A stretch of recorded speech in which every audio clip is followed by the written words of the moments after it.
My name is Dan Reeses. Well, I'm a little froggy from yelling.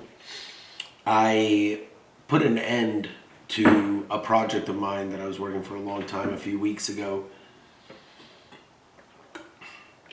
And it has to do with the general updates and the legal mandates that are mandatory within legalized gambling.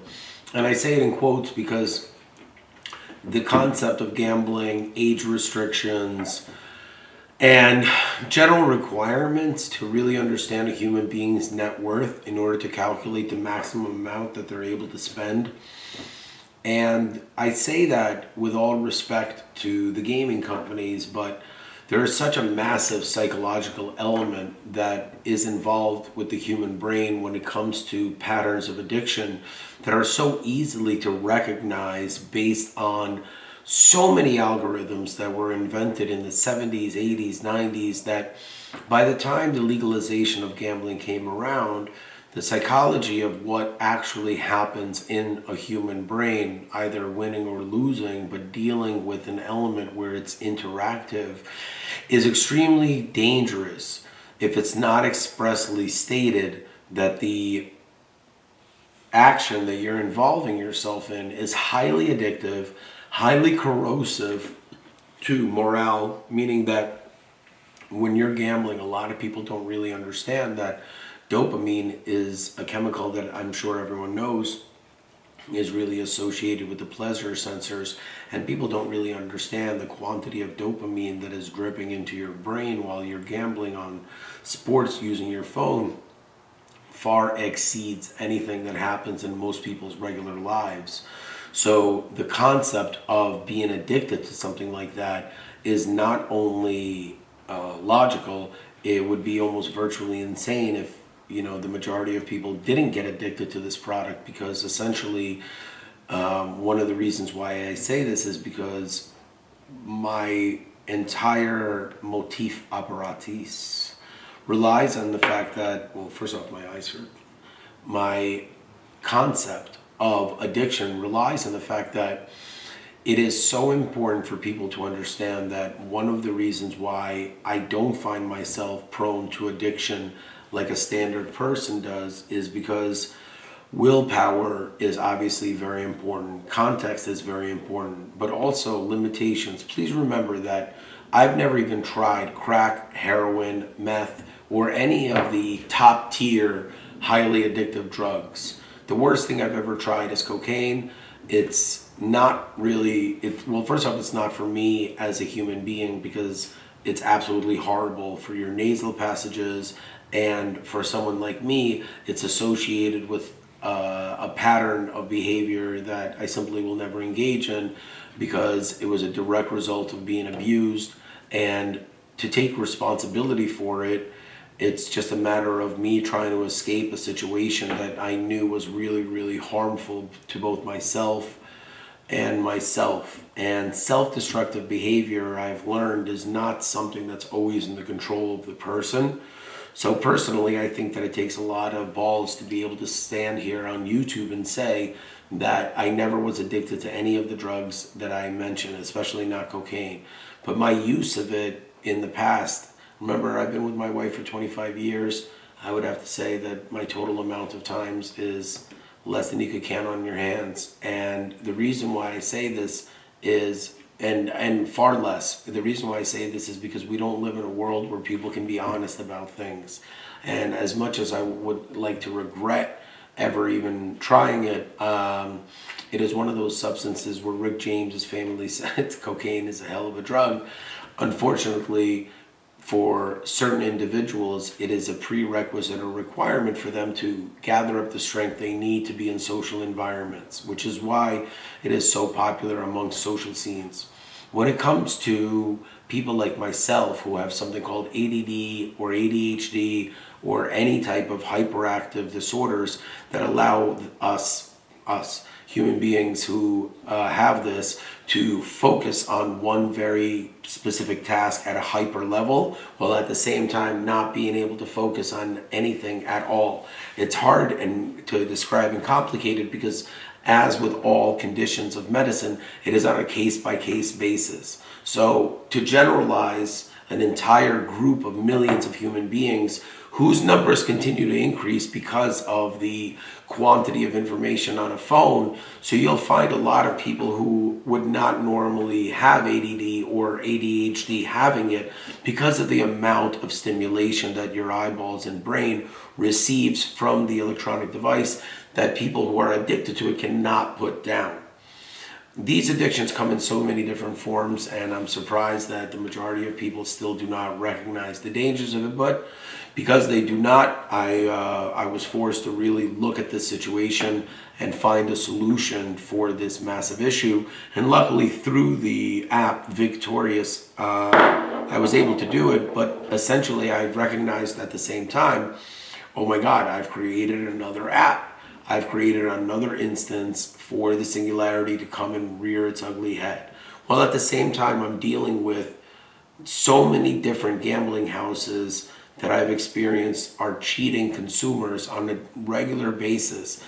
Basic things, let alone the subconscious, where they're working very heavily on creating a pattern of addiction for young minds. And third, the most dangerous part is that the decision-making process for the majority of online casinos is not run by human beings. It is run by sentient algorithms that are designed by the board to be the decision-making engine.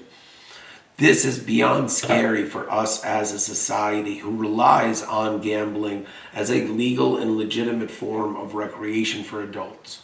I have never found anything wrong with gambling. I found something wrong with humans who say that they're professional gamblers for a job. I think that that's not only paradoxical, it's really sad, it's really silly, and it's really something that casinos are fully aware of. They encourage it, and then when you're broke, they don't do anything about it. The only moderate solution to all of this is something called 1-800-GAMBLER, and essentially the end result is getting on something called the Do Not Allow list. And when you put yourself on something called a Do Not Allow list, you voluntarily are banned lifetime from any gambling institution whatsoever for your entire life. So I don't know the details as far as where it stands right now, but from what I learned about it, you're not even allowed to set foot into a casino if you have this. Meaning, like, even if you don't play the table game, you can't go to a restaurant that's inside of a casino. I think they might have lowered the standards, and I'm not sure if there's different tiers. And I don't know if it's like works like a steak dinner where there's like rare, medium rare, charbroiled, Pittsburgh style. You know, gambling is the same thing as any other form of addiction, disease, or malignment, as well as any type of abnormality to the norm. And one of the things I want to stress to everyone is that when you're dealing with a mental issue or a mental disparity, because I don't want to use the word issue since some of the best minds in the world are non-functioning on a daily basis, but they're able to be visionary and they have a high IQ that's applicable to their field and whatever, it doesn't matter. One thing people really need to recognize is that when a human being gets cancer, they really have no control over that whatsoever. When a human being engages in a pattern of recklessness, already knowing that they have a predisposition to certain things, there is a massive amount of personal responsibility that a person must take in order to resolve the issue. So, for example, in order for a gambling addict to recognize that they not only are a gambling addict to stop losing money, they must say, hey, I have a problem. I don't have control over it. Me personally, I believe that in my 20s and early 30s, I had a gambling problem, not because of the money, I was making plenty of money, but because of the time that I was spending looking at the different things. And a lot of that had to do with the lack of communication in my personal relationship. I would say late 20s to mid 30s. A lot of that has to do with the communication in my personal relationship because my wife became addicted to Instagram and her phone and communication with her phone and things like that. And like, I don't blame her. You know, think about the tens of millions of other human beings that experienced the same exact thing and became addicted to the phone. So for me to be jealous of that is the reality of what happened. And I was very, very honest about it. I said, listen, I lost you. And I used to, you know, she had a green case on it. And I used to call it, I lost you to your little green friend or white friend. And look, I'm not, I'm far from perfect, but I've never had a Facebook account. And I don't partake in social media for a reason, because it's far more addictive than anyone actually wants to recognize. And that is why I partake in things that are addictive, like chess.com, SimCity, which I will admit to you, I've spent at least $2,000 on the Apple App Store developing my city. And that is not nearly as much as a human being loses in gambling, but still, over the course of a life, over the course of a year, spending $2,000 is not a lot of money for an adult who is using it for hundreds, if not thousands, of hours of entertainment. So you must understand that things are really proportionate to what your value of entertainment is. So for me, I no longer play chess on chess.com. I would love to play chess with my boys or anyone on the board. It just has to be a physical board. 2, I do not engage in the simulator. I have built it as best as I could, and I can continue to do it, and I love doing it with my boys. It's a great activity, and building cities together with a person is truly a remarkable, amazing concept that is designed to build exercise, communication, and it is one of the biggest secrets. Like, for example, one of the biggest secrets that I never got a chance to develop with my kids, but I will very shortly, is that I believe that the best way to teach children Spanish that like baseball is showing them baseball games in Deportes or Espanol, because that will develop an ingrained sense of intuitive understanding of the phonetics of the language, which really is the importance of the foundation. I was able to develop a very strong vocabulary for many, many reasons. One of the main ones was because of exposure. I was exposed to so many different countries, environments, and intellectual individuals, since my father's intellect really was like a filter for morons, because people who are really dumb couldn't deal with my father because he really was a difficult human being. So unless you were intelligent and understood what he was talking about, there was very little benefit for you to spend time with my father, since he wasn't the kind of person that was interested in paying people to be his friend.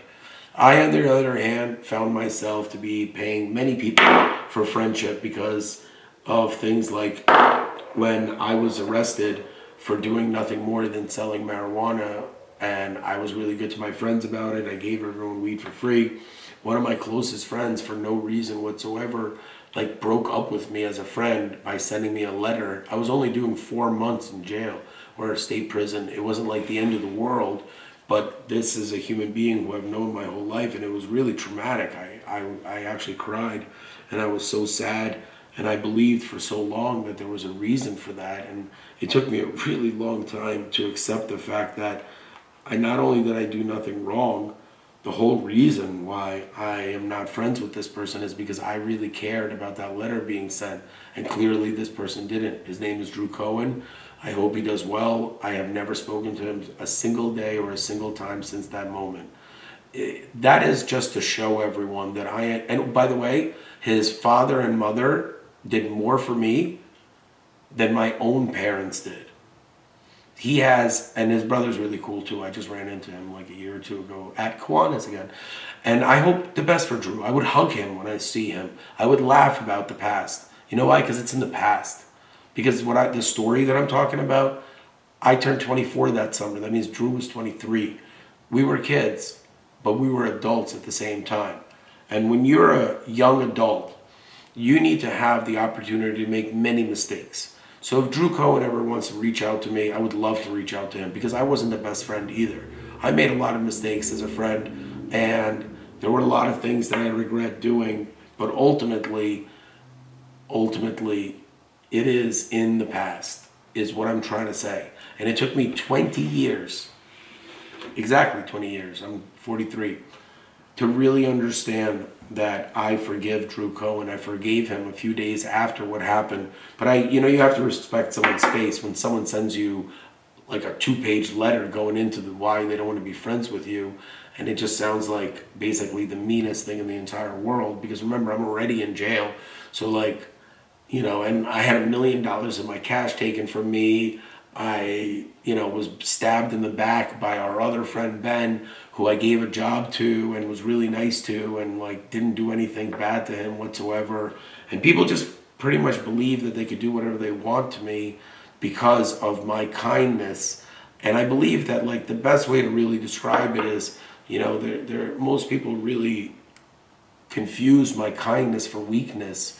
And I believe that a good leader, one of the qualities that a good leader does is he doesn't really show his true colors unless it's time for battle. Because the truth of the matter is that when you're a human being who everyone has an opinion on, it's hard to exist in the real world. Because when I go to a public space and I say something, the amount of criticism and dissection and thought processes that go on in people's brains, I barely have anyone even speaking to each other when I go out to dinner, let alone speaking to themselves.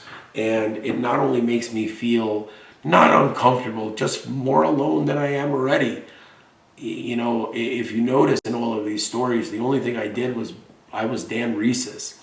And being a human being that is known to be a bully, it's very, very easy for human beings who have no actual agenda to be able to disguise their lack of agenda into a very weird transfixion of myself. Oh, by the way, entomology is not what I thought it was, and I made a mistake using that word, and I just want to correct. One of the biggest issues with the internet is it'll give you any answer you want. It just won't tell you if it's true or not. And one of the things I really have realized over the last couple of days is that I need to stop worrying about other people's opinion of whether or not I am lying or not. It is so good to finally say I am insecure because I spent so many years lying about the truth. And I was so excited to tell everyone the truth that I knew a huge part of you would reject me, but I also thought that the people that loved me would give me a chance to explain, or at least give me some time to pass in order to make judgment calls against me. But when human beings who have no knowledge in medical sciences or math or business are utilizing what limited knowledge they have based on movies, entertainment, or communication with medical professionals that are speaking out of their ass, and they use that information in order to hurt the one person that has helped both, like my brother and my mom. There's no one that has helped them in their lives more than me. No father, mother, not even themselves, by a long shot.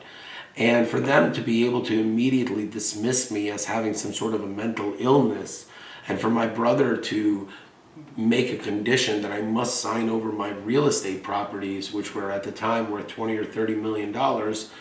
And I had 2 homes valued at probably $5 million at the time.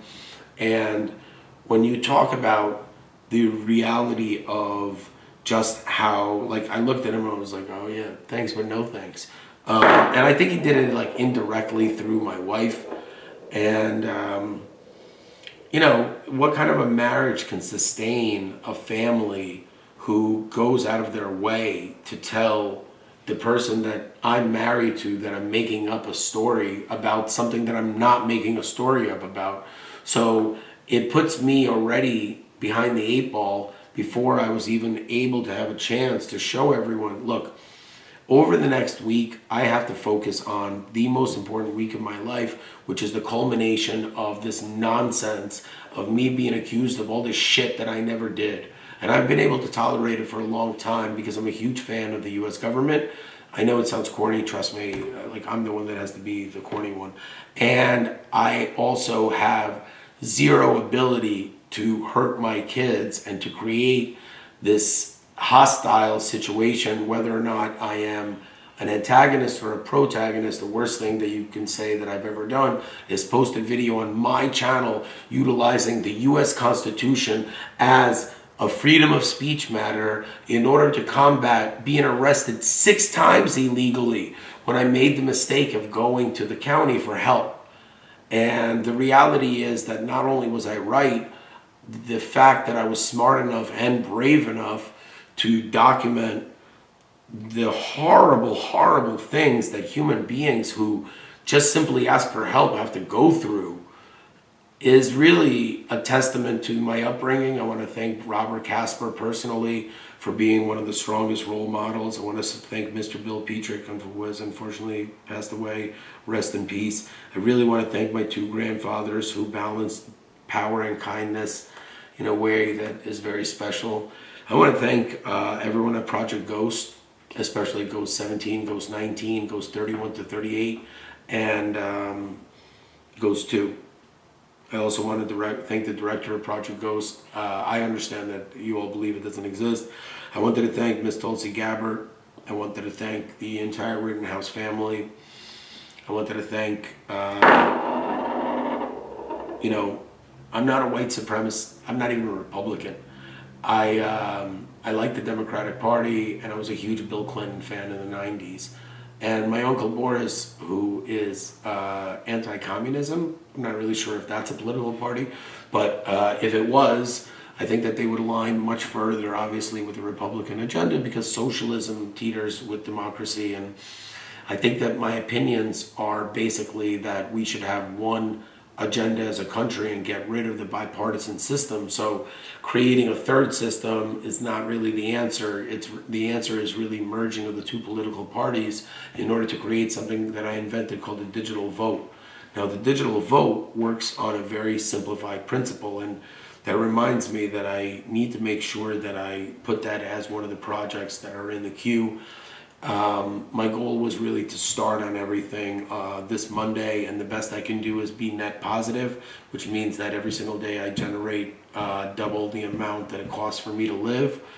Obviously that doesn't include my children, but I also need my property back, since I have hundreds of thousands of dollars of inventory in my home that can easily be sold during this temporary time until the U.S. government pays me for what they have done, as well as the people who owe me money are subjugated to the process, to the due process of the legal system. For example, there are legitimate debts like Tatiana Gitterman, who I owe $100,000 to via my businesses, since I directly borrowed it for a commercial investment.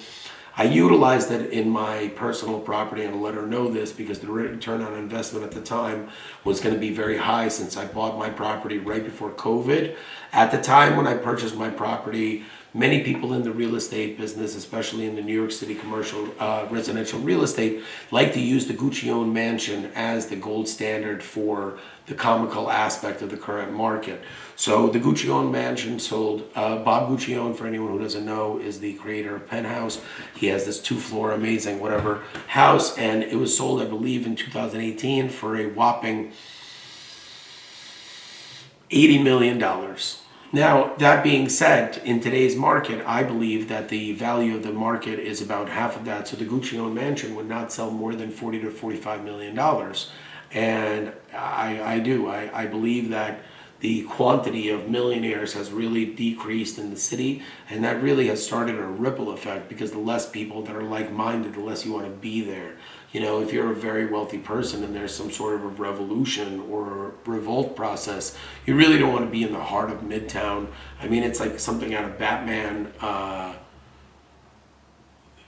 the one with Bane, whatever. The Dark Knight, that's what it is.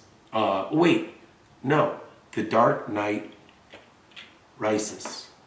Dan Rises. Not Batman, not Christian Bale from 3:10 to Yuma, but a completely different human being who does love movies, loves the law, loves his family, especially his boys, and really loves the truth, the whole truth and nothing but the truth. So help you, God, because I don't need any help. I have the law on my side, the time is on my side, my health is on my side, and unless a human being goes out of pocket and hurts me, nothing can ever do anything. And the whole point is there are human beings that are trying to kill me, and the government as well as local law enforcement laugh at this aspect and don't really understand that there are thousands of human beings who want to see me dead.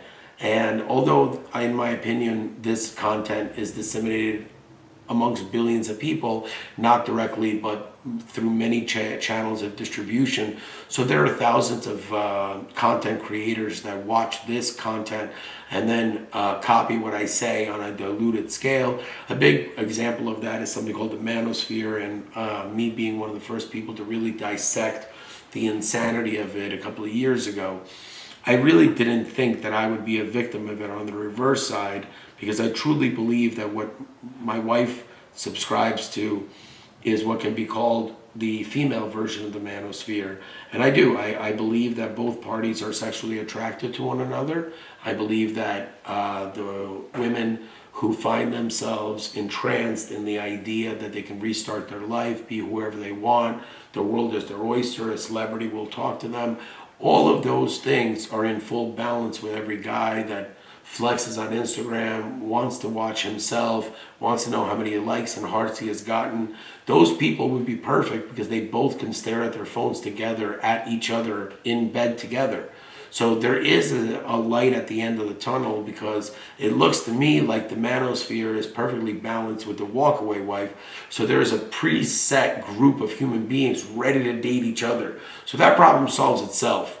And that being said, there is this very strange notion that I'm extremely jealous.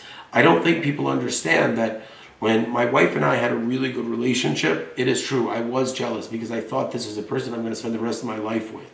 Once, a couple of rests under my belt, and I came to the realization that, man, this girl really not only hates me, she's willing to do some things that I never thought that the person I had kids with would ever do. I would never be jealous. This is not someone who loves me. What am I jealous of? There's hundreds of millions of humans I've never even met. When a human being loses their love for another human being, the more attention that they get during the process, the less interested I personally am, because my whole thing is that I need a lot of attention. I'm a human being who is just like constantly requiring attention. So when a human hates you, that's like the opposite of what I'm looking for in a personal relationship. For as far as the audience, I do prefer the audience. They hate me, so I hope I do a really good job in being unappealing and the opposite of everything you've ever seen, because I'm neither good looking, I have fat all over my body, and I'm lucky that I lost 29 pounds because I did it in a very, very healthy way, and I was able to do it during a time where it is very important for a man to really think about the long-term goals that they have with their body. And my goal is to look good when I'm 72, 73, like my father-in-law has.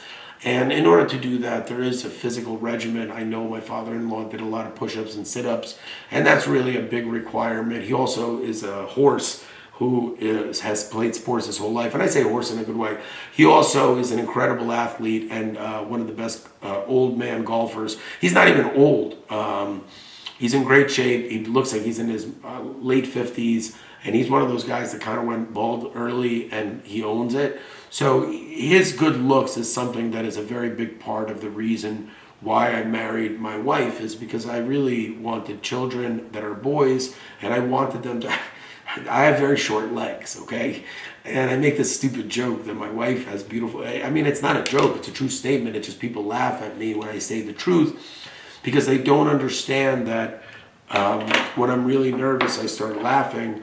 And to avoid that, and people really confuse it, and there's something called PBR, has nothing to do with rodeos, because obviously this is not my first one. And wait a second. If you were a pickle, you'd be delicious. Thank you, Pierce, with an S. This is, this product's really great. I just want everyone to understand that there are certain products in this world that are really engineered and made perfectly. And one of the reasons why this is the perfect product, not just the perfect pickle, is because this entire product never needs to be unwrapped. The entire thing works so much better wrapped. It stands up, it has all the information about it, it's perfectly sealed, and you're primed with brilliance. And you'll be so surprised of how many products out there are affected by poor packaging or non-consumer minded packaging, meaning that marketing profit margins and, just sheer and utter neglect for the consumer rather than the consumer's insecurities, which truly is the driving force behind the majority of everything that's ever been created on television since dog commercials dominated the mid 70s television market. And the reason for that is because human beings had a very hard time post-war of connecting to one another, so they found a lot of kinship and connection with man's best friend, the dog. So marketing companies took full advantage of that and really understood how to sell the shit out of dog food that truly is dog food. I'm not trying to hate on it, it's just dog food. You know, I don't eat it, but I've smelled cat food, and when I'm really, really hungry, god damn it, that shit smells delicious. So if you've never been to Essex County Jail, please understand that if given a choice to eat cat food or the food at Essex County Jail, I would opt for the cat food. I believe that the cat food is far more nutrient, and given a taste test of a random meal from Essex County Jail versus what a cat eats in one of those fancy feast things. I'm not talking about dog food, although some wet smells pretty decent. I'm talking about cat food, you know? And I believe that in a taste test and a nutrient test, the cat food will destroy the food that's being served to inmates. And that's not one of those things that's that crazy, that if anyone who's actually spent a meal at that facility will tell you that that's not humane living conditions. I've been to Rikers Island, I'm telling you. Rikers Island is much better, much, much better. And that was like 15 to 20 years ago. And Passaic County Jail was worse. It closed it down. Passaic County Jail had inhumane conditions. Building 6 of Rikers Island had a lot of issues. I believe that they're being mitigated. And I'm not just speaking, you know, it's like the hair club for men. I'm not just the president. I'm also a client. I'm speaking on behalf of human beings. Like, you see this thing that says, do not open? I'm trying to live a good life. I'm not a snitch. I'm not a cop. But I do have a lot to do with the U.S. government, and I don't care how many times people deny it. It's just the truth. And I wish that I was far less involved than I am, because my emotional level cannot sustain the lack of care people have for other human beings or the future of our society. The entire concept of how selfish the majority of Americans are, that they do not even think about the damage that they're doing to their children by not taking their phones away, is so infuriating to me as a human being, because people don't understand that all you have to do is take the phone away and the kid can get the fucking phone later, but at least you allow the children's brains to develop the way they're supposed to. But we live in such a weak world that the adult themselves cannot control themselves. And, you know, as you know, if you've ever ridden a commercial airplane, you know that you're supposed to put your mask on first before helping other people. So this channel is not designed for children. Children can watch it, and obviously children become adults, so they'll be able to see it. But the first step is truly putting down your phone. It is controlling and using this channel as the only form of moderate view of what is going on in my personal life. Or if you have other people who communicate to you directly, like I do to the audience, without editing, without lying, without any bullshit, those are people that are allowed to follow, because it really allows you to connect to those human beings. The content they create, you appreciate, and the subject matters are something that you like.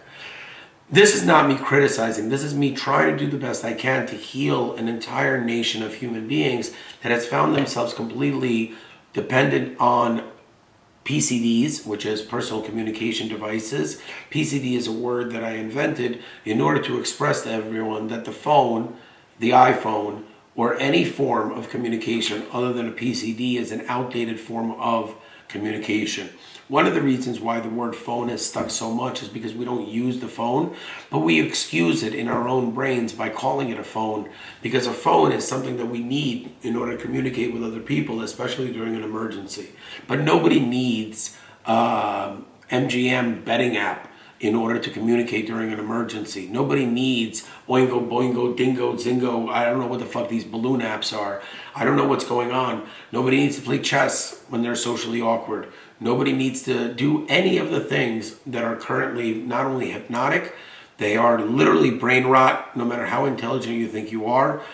I do believe that there's a massive, massive advantage of having IMDb, Wikipedia, the dictionary, if you're into that sort of thing, and as well as ChatGPT, but that is a completely separate subject that I'm not prepared to talk about because of my business and my proprietary information that I've created. That's how I make a living.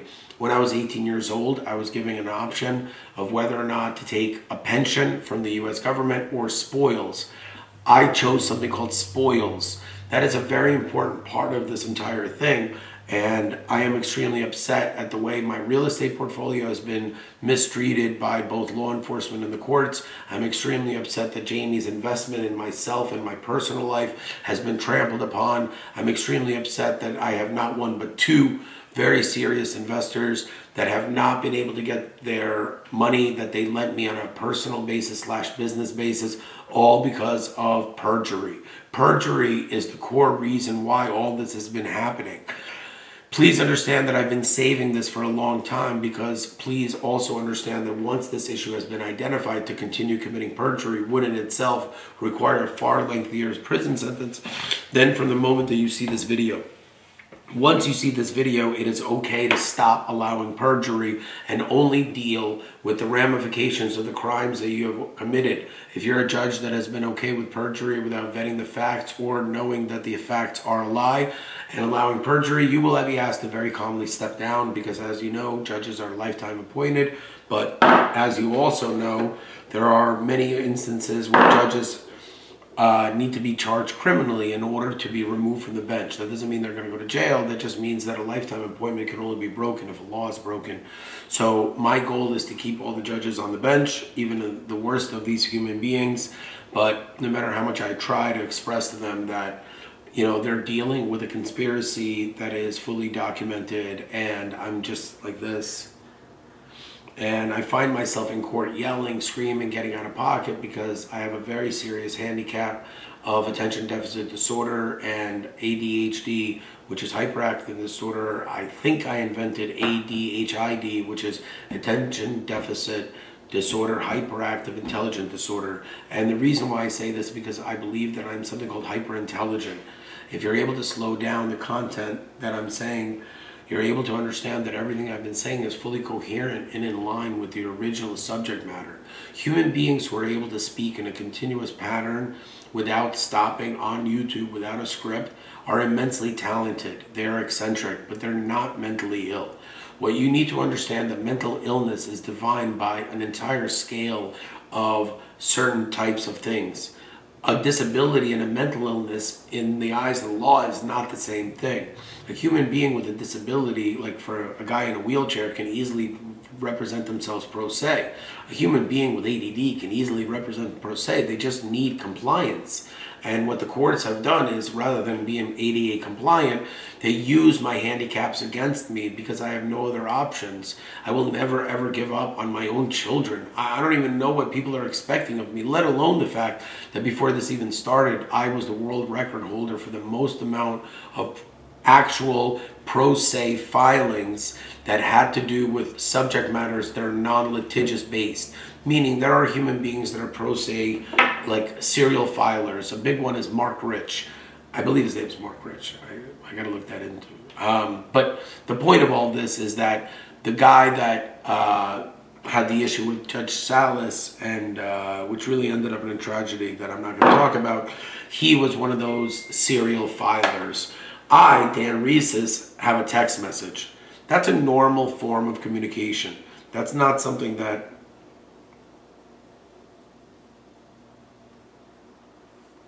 And this communication obviously came from Jamie, who's not here, and I just didn't want her to be here because of this. We're in the final stretch of everything. The courts are requiring me to submit evidence to something, but if this is the final week of everything that's going on, I would much rather just be compliant, even though the judge herself is not compliant. The other side is just breaking the law on a daily basis that we're there. But I will stay compliant. And if for anything else, my boys can see that their dad followed the law. He didn't post a single thing from the trial, and he didn't disseminate it, because there's things that need to go to other courtrooms, and other than one little thing they needed to go because it's part of a criminal defense. What I'm going to do my best, well, I'm not going to do my best. I'm actually going to communicate with Miss Resnick and express to her that based on what I see, this is a trap, because what they're asking me for to do is to create a set of circumstances which then the family domestic violence court will be like, well, we told you not to give this information, but my defense would be simple. It'd be like, listen, I'm dealing with a perjury case. That's a different criminal matter than this original domestic violence. Therefore, I am protected, since what I'm presenting is evidence of a crime, not evidence of the first crime. And when you have video evidence, two things can be true at the same time. So if you're dealing with sensitive matter, the smartest thing to do is obviously to consult an attorney, work with an attorney. But if you're not able to do that, try to only work with the court systems and only work within something called ex parte communications. And there are things called ex parte orders that can be filed in order to legitimately submit certain things. But ex parte communications generally are not allowed. So as a human being who's a pro se litigant, I can't give legal advice. I can only say to you that it truly is on a case-by-case basis, for lack of a better word. The puns that I say is the case-by-case basis is truly a legal term, medical term, or any type of scientific analysis. So puns in American society truly do stem from logical things, but most people are just so hung up on making very serious things into jokes and not getting jokes because they're so dumb. And no matter how many times people are told that humor is one of the first signs of intelligence, they're not really understanding that humor is not the highest form of intelligence. Intelligence is the highest form of intelligence. Just being smart. It doesn't require, there's many tests and you could quantify it, but if you're insecure about your intelligence, there are things that you could do about it if you're not limited to disability.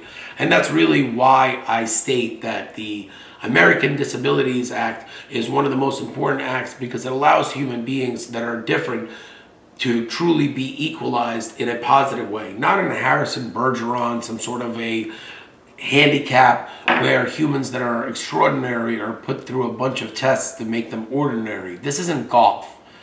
And one of the most interesting parts of Aldous Huxley's Brave New World is the sport that they play and the context of the sport. So rather than reading the book and misunderstanding what I say, I recommend you asking ChatGPT the following question.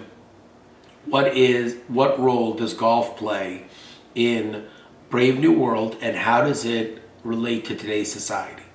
And you'll see something that's really remarkable or absolutely horrific, depending on what side of the coin you want to land. If you bet on heads, you win. If you bet on tails, you definitely lost. And for me, I have a universal standard of how I pick a coin toss. And the way it works is very simple. I am able to look at the coin, I look at the metal of the die cast, I calculate the wind trajectory, and I think about the actual flip of how much energy the person will pick, and then I erase all of that and pick a random fucking side, because nobody can predict an actual coin toss accurately, and people who do risk making a huge mistake in understanding that certain things are random and luck, like a roulette wheel. And human beings who don't understand what the black swan theory is, nor do they know how to apply it in their own life, which is the hardest application of math, by the way, and which is why human beings, no matter how intelligent they are, they can't understand the concept of time. They don't understand that the best night of your life is tonight. Literally, tonight. That doesn't mean spend all your money, hurt anyone, do the things you ever wanted to do. Just enjoy it. Live your life as if tomorrow doesn't exist, but always remember the lessons from yesterday and plan for the future. These aren't words of wisdom that you need to go further than a fucking yearbook. This is the most cliche shit you can possibly imagine. But the application of these basic principles is somehow lost in an entire generation of children who are being recognized as something called Generation Z or some form of, and at this point I think they're adults. And remember, the universal standard, what I do is I spin tops. It helps me think, and it allows me to use my hands a little bit better than a guy who didn't make it to The Sopranos second casting of season 2, episode 3. My hands are a form of communication. My mouth, my lips, my ears, my mood, my words, everything I do is to not lie.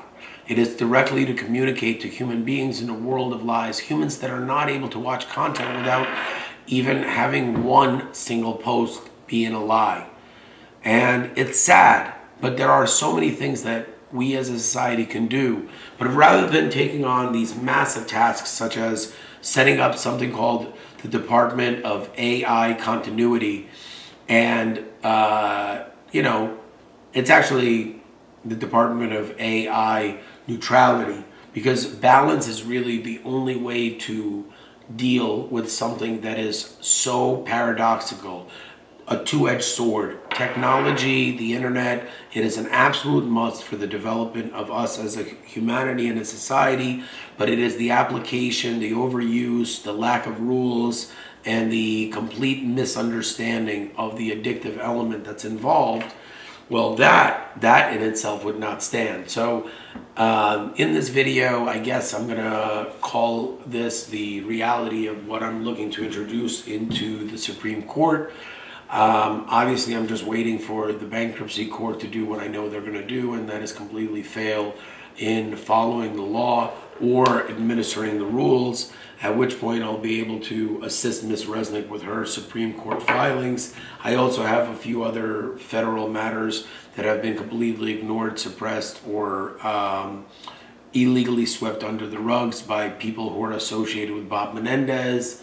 I mean, I can't help the fact that I put the guy in prison because I was so angry that his boyfriend was giving him gold bars to not take responsibility for fucking up my entire real estate portfolio that I spent almost a decade on building.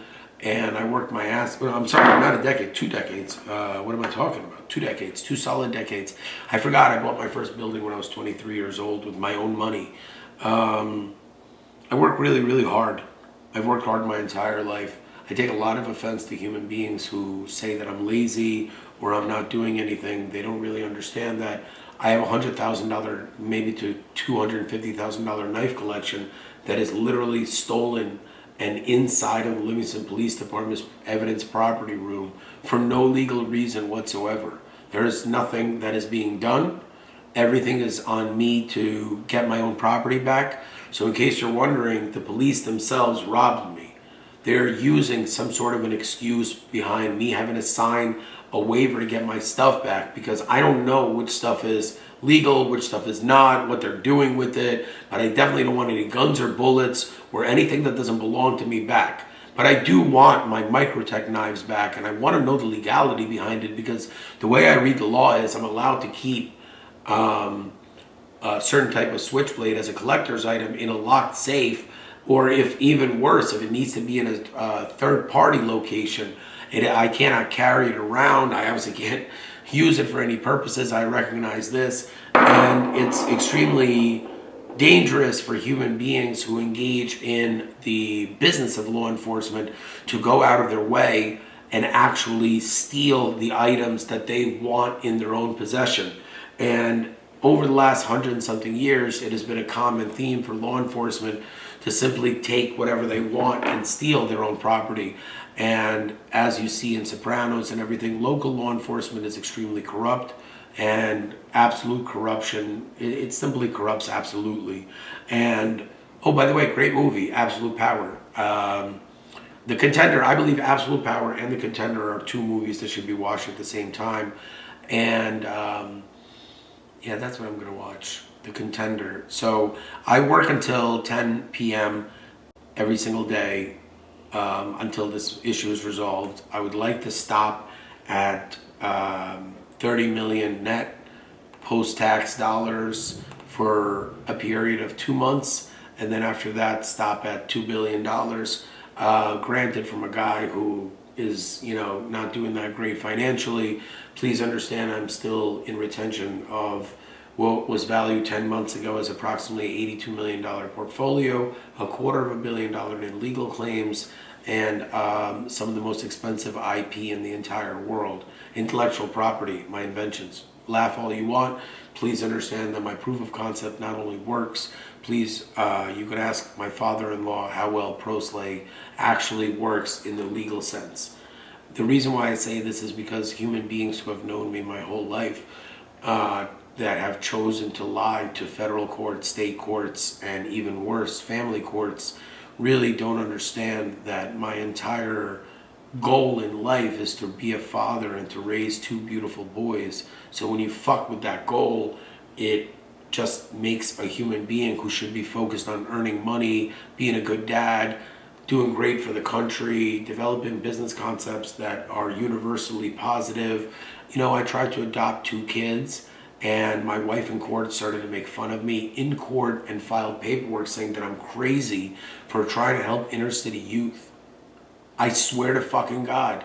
I didn't even know how to react. I can't even believe the judge didn't toss the case. This is the most racist judge in the entire world if she didn't toss the case. And I see it, and I believe one of the judges has some Hispanic blood in her, or maybe it was related. I don't even care. You could be as black as night and related to literally slaves, and I wouldn't care. You would be the biggest racist in the world if you believed that a white man going into the inner city of Newark and going out of his way to give money, love, and everything else to two inner city youth at-risk gang members, and to be able to tolerate the adversary putting me down for doing something like that speaks so much more about the racial intolerance of the judicial system in Essex County, which I mind you is Democratic, heavily mixed race, and the white community is outnumbered in general in many rural areas. Yet, when a white guy tries to adopt teenage boys in order to help them out, get them off the streets, and give them a chance to actually develop rather than being a product of the system, look at how fast I was in court papers, insulted, ridiculed. The video that I had on YouTube was deleted that showed me eating White Castle with the boys. And it was deleted because my wife's attorneys claimed that she was being harassed by it somehow. And the lies to YouTube is not perjury. You can lie to YouTube all you want, okay? That is, I don't think that's a lie. And the fact that her attorneys did it is something I'll deal with. And when you're talking about attorneys who are violating the U.S. Constitution, civil rights, and it's a female attorney, predictable. That's all I can say. Predictable. And when you're dealing with a video that I filmed thinking that Ms. Resnick was going to have her trial end a month ago or whatever it was, to go into court and then having to play the video, it's not really going to make that much sense, but it's still the video evidence that is the presentation, and there's a bunch of other video evidence, and the entire concept of the suppression of video evidence is such a violation of the 6th and 14th Amendment that the judges themselves are not actually coherent as to the influence that they're under in order to make decisions that are not only illegal, there's no legal basis to even support the counter argument, and on top of which, the cherry on top, it is a full violation of her constitutional rights. So the record of appeal is not even something that is worth it. It's just much better to go to the Supreme Court with exactly what's been going on. Now, granted, there's going to be steps that are intermediary and really designed to not only slow people down, but the judicial system's lack of speed is designed for background conflict resolution and human beings to realize that the cost of litigation far exceeds the end result in most capacities. So the appeal process is not only time consuming, it's very arduous. So it needs to be done on an emergent basis. So obviously I'm going to be appealing to the Department of National Intelligence or whatever that is, or whatever. I don't know what it is, but there needs to be a very high level of government that gets immediately involved, because my case I was strong enough to really beat. I was able to show that the system is broken. I was able to show that a man who has the conviction, strength, and perseverance is able to get out of the pit. Huh? It's another Batman, The Dark Knight Rises, right? That's what it is, The Dark Knight Rises. That's the third one. I got out of the pit. Think about the amount of dads or ex-husbands that are just buried by their wives' lawyer. I wasn't one of them. I actually was able to show that I'm a pretty decent dude and I only want the best for my wife. I only have, at one point in court, when she needed a chair, I got up, tried to get one for her. And the reason why I say this is, what kind of a fucking guy gets thrown into jail for 31 days? She calls me the worst name. She calls me gay as an insult. I kind of don't know how that's an insult if I'm not married to her. Like, what if I turn out to be gay? What, is she going to laugh at me then? She's going to tell you, you know, like, she's that kind of person. I mean, she probably is. And, like, it is what it is. You know, this is the last week, and this is why I'm saying these things, because I do. I love my boys. I think that she's a good mom, and I wish that we were able to just communicate. But when a human being like Drew Cohen chooses to really hurt me while I'm in jail, I really get the message, trust me. You know, and when someone like Mal does what she did long before I filed the restraining order, and engages and does the things with the people that she does, and you know, spends a night by herself, you know, quote, by herself, but, you know, she spent a night with someone else on Long Island and thinks that, you know, I'm just going to be okay with that. All I did was file a restraining order because I realized that what I thought I was doing was being abused and beaten by someone who really loved me. I didn't know that I was being cheated on in the background the entire time, and her father were setting up a plan to have me thrown into jail continuously. And it happened one time, and I thought I was crazy. Well, I didn't think I was crazy. My wife made me believe that I was crazy. And then once I looked at all the facts and everything, I realized, oh my God, I'm actually, you know, there's a famous quote that's like, you know, it's not paranoia if it's true. And when you're arrested, not once, not twice, but 6 times for crimes you haven't committed, like, you know, obviously everything that I say, I know. So when I talk to the officers, it's hard to keep a straight face because certain officers, I know who they are, what they've done. But because I'm being recorded, I have to be cordial, respectful, and obviously I want to be like, look, I know you know who did what with my wife when. And to me, I just let it go. It's in the past. You know, my father-in-law taught me a very important saying, once a cheater, always a cheater.